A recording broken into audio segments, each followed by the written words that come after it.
السلام علیکم جی۔ جناب عمران احمد خان صاحب جو ہیں ان کو ایک دفعہ پھر ہماری لاڈلی عدلیہ نے چوما ہے، سر پہ بٹھایا ہے، ان سے لاڈ کیا ہے، اور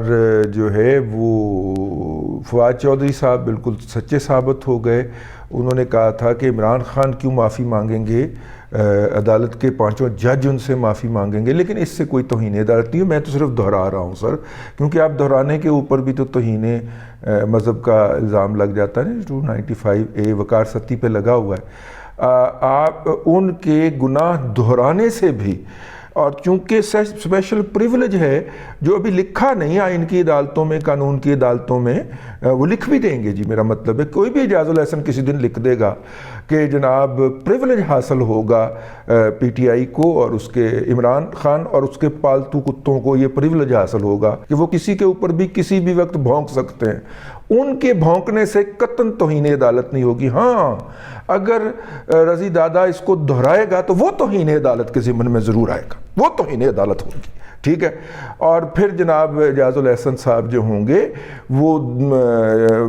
دوسروں کو کہیں گے کہ تم کیوں بول رہے ہو اس کے خلاف، مطیع اللہ جان کے خلاف، میں ہوں نا عدالت میں فیصلہ لکھوانے کے لیے، اور پھر مبینہ توہین عدالت وہ لکھوائے گا۔ یہ ہوگا، یہ ہوا ہے آج، ٹھیک ہے۔ جناب فواد چودھری صاحب نے کہا کہ یہ عدلیہ کے پانچوں ہائی کورٹ کے جج معافی مانگیں گے، تو معافی منگی پھر پائی انہوں نے۔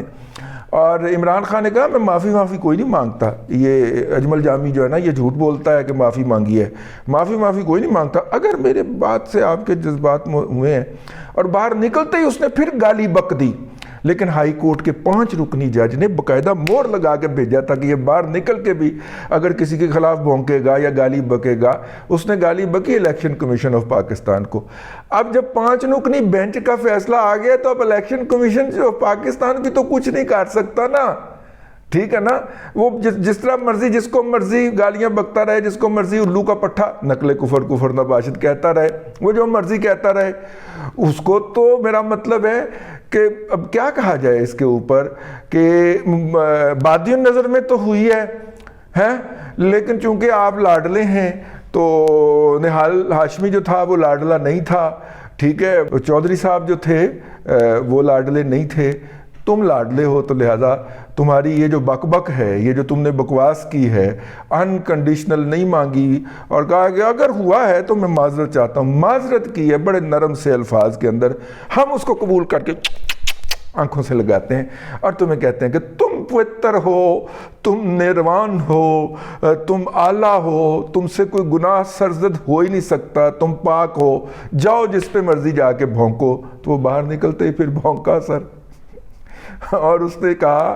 کہ یہ جو ہے یہ بڑا کرپٹ ہے چیف الیکشن کمشنر، نقل کفر نباشد، میں نے نہ بلا لینا پائے انہوں نے کیا یہ، ٹھیک ہے۔ لیکن اب کیا کریں، نیا قانون بن گیا ہے کہ عمران اور عمرانڈوز اور اس کے کتا جات وہ جس پہ مرضی بھونکیں، ان کے اوپر قانون کا کوئی اطلاق نہیں ہوتا۔ ہاں اگر وقار ستی صرف یہ بتا دے کہ سر یہ بھونکا ہے، ہاں یہ بھی نہ بتائے، صرف یاد دلا دے کہ یہ کچھ بھونکتا آ رہا ہے، تو اس کے اوپر 295A لگا کے اس کو فوراً پکڑنے کے لیے پنجاب پولیس کو احکامات جاری ہو جائے اور آئی جی خود پہنچ جائے کہ ایک دفعہ وقار ستی کو پھڑ کے لے آؤ، اور اس کا کیا کچومر نکالتے ہیں ہم۔ وہ تو پھر افضل بٹ صاحب کھڑے ہو گئے، بٹ صاحب کے دیگر اعمال اسی وجہ سے نظر انداز ہو جاتے ہیں کہ وہ اس طرح کے موقعوں کے اوپر کھڑے ہو جاتے ہیں۔ تو بٹ صاحب کھڑے ہو گئے اور اسلام آباد اور پنڈی کے جرنلسٹوں نے یکجہتی دکھائی، تو نتیجے کے طور پہ یہ پیچھے ہٹے، ورنہ تو یہ پیچھے ہٹنے والے نہیں تھے۔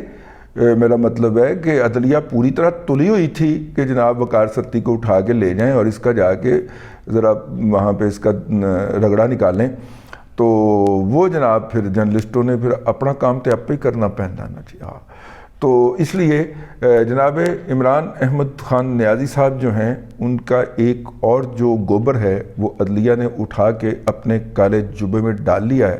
اور کہا ہے کہ جو انہوں نے کوئی ایسی بات نہیں کی جس کی بنیاد کے اوپر ان کے خلاف توہین عدالت کی کارروائی کی جا سکے۔ فیصلے میں کم از کم یہی لکھا ہے۔ ہم سے غلطی ہو گئی تھی, ہم اپنا نوٹس واپس لیں, غلطی والا حصہ میں آپ نے کو پایا, ہم اپنا نوٹس جو ہے وہ واپس لیتے ہیں. اور ظاہر ہے انہیں اپنی اوقات کا پتہ تھا, اگر اسلام آباد سے یہ کیس نکل جاتا تو آگے بھی تو 5 رکنی بیٹھے ہوئے ہیں نا, 5 بیٹھے ہوئے ہیں, انہوں نے لے لینا تھا. یہاں پہ مجھے طلعت حسین صاحب کی وہ ایک پچھلے دنوں انہوں نے ٹویٹ کیا تھا, وہ ٹویٹ یاد آ گئی, اور انہوں نے کہا کہ وردی والوں نے تو اس کو گود سے اتار دیا ہے, لیکن اس کے گود کے اتارنے کے بعد جو ہے اس کو 5 کا جو ٹولہ ہے, انہوں نے 5 کیا استعمال, 5 کا ٹولہ تو نہیں کہا تھا انہوں نے کوئی اور لفظ استعمال کیا تھا, ہچکی آ گئی دیکھو کہ مجھے نیش نہ آئے, میں نے ہچکی آ گئی, لیکن انہوں نے کہا تھا کہ وہ انہوں نے اپنی گود میں اٹھا لیا ہے, اور اب وہ اس نظام کو اس طرح ہی جو ہے وہ ابیوز کرنے کی کوشش کریں گے جس طرح پہلے وردی والے کرتے تھے. ظاہر وردی والوں کے پاس بڑا ڈیٹیلڈ سسٹم تھا, اور کچھ لوگ اس کا اشارہ لالہ صحرائی کی طرف بھی کرتے ہیں, کیونکہ یہ جتنے بھی لوگ یہ والے جو خاص طور پہ اس میں ننگے ہو رہے ہیں, یہ سارے کے سارے لالہ صحرائی کے مطلب بینیفیشری ہیں. لالہ صحرائی نے ان کو کسی جگہ پہ پروموٹ کیا, کسی جگہ پہ تقرر کروائی, کسی جگہ پہ لے کے آئے, تو لالہ صحرائی جو ہیں وہ اس کو کریں گے. مطلب کہ لالہ صحرائی نے کیا کرنا ہے, وہ تو وہی کچھ کر رہے ہیں. لالہ صحرائی تو آج کل اپنی صفائیاں دیتے ہوئے پائے جا رہے ہیں, لیکن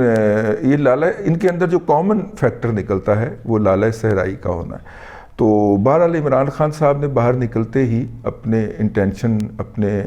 اس کا ثبوت دے دیا ہے, اور اب انہوں نے جس کے خلاف جو بھی کذب بیانی کرنی ہے, جو بھی بغض جو ہے وہ انہوں نے پھونکنا ہے. میں پھونکنا کہتا ہوں, آپ اسے بھونکنا نہ سمجھ لیا کریں یار, خدا کا نام ہے.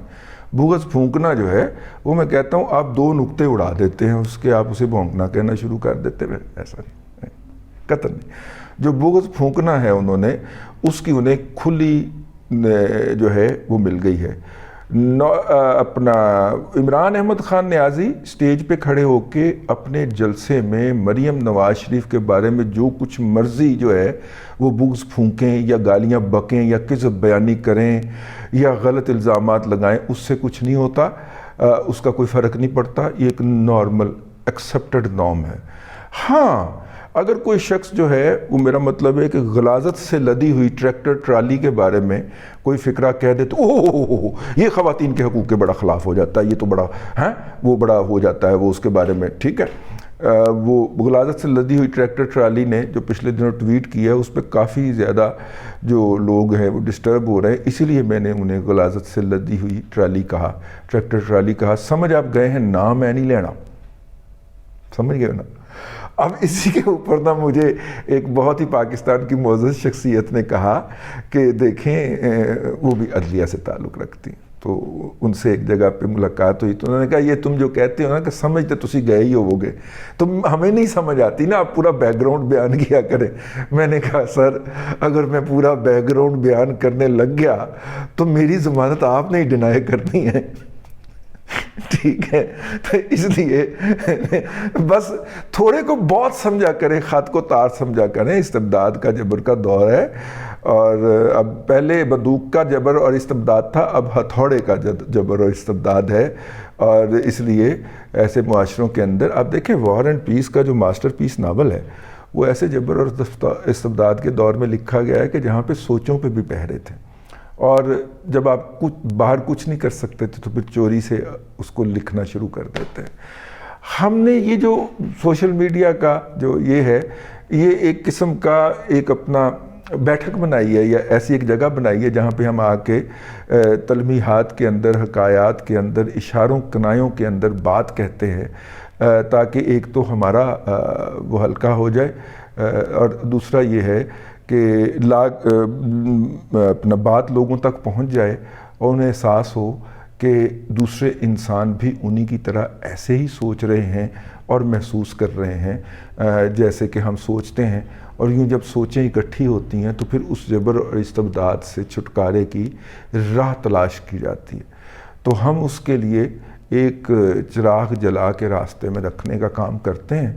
تو اس کو تھوڑے کو بہتا سمجھے، خط کو تار سمجھے۔ اب تک کے لیے اتنا ہی، اگلے ولاگ میں آپ سے پھر ملاقات ہوتی ہے۔ اللہ تبارک و تعالیٰ آپ کو آسانیاں عطا کرے اور آسانیاں خلق خدا میں تقسیم کرنے کی توفیق عطا کرے۔